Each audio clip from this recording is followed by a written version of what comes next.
शान हो जहान जानेला, हो जहान जानेला बाटे अन्न भगवान हो जहान जानेला बाटे अन्न भगवान हो जहान जानेला।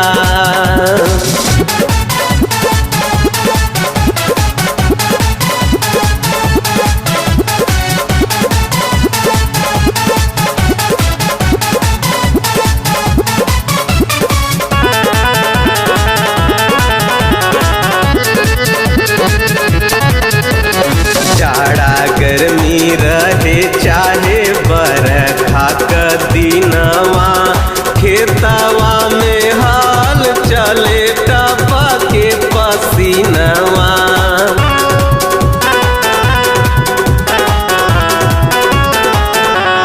हे जाड़ा गर्मी रहे चाहे बरखा क दिनवा, खेतवा में हाल चले टपा के पसीनवा।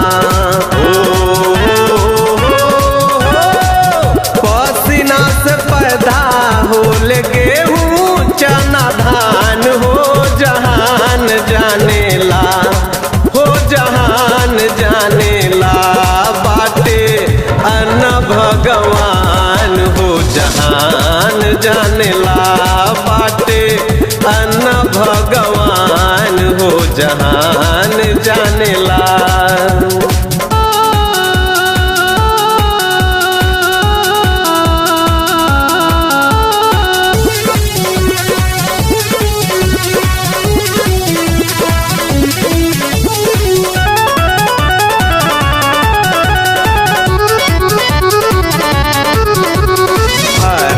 भरा धरा रखे कही के सिंचाई, देशवा का सेवा करे अन्न उपजाई।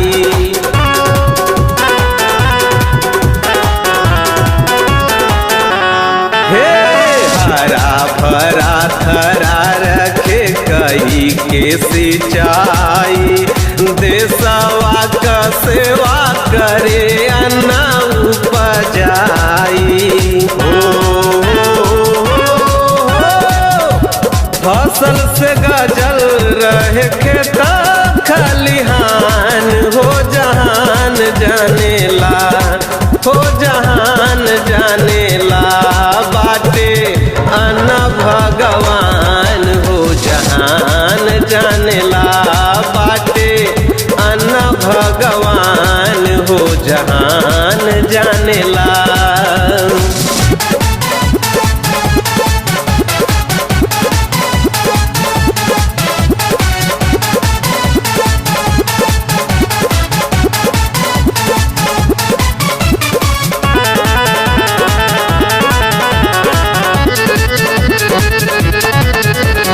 दिन रात एक कई के कईले किसानी, मेहनत माटी से उपजावे सोना चानी।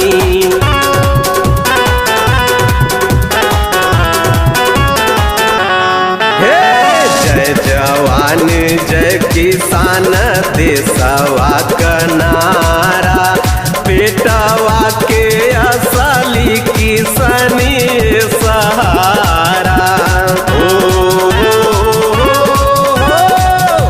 जिज्ञासु गावेले किसान गुणगान हो जहान जानेला, हो जहान जानेला बाटे अन्न भगवान हो जहान जानेला बाटे अन्न भगवान हो जहान जानेला।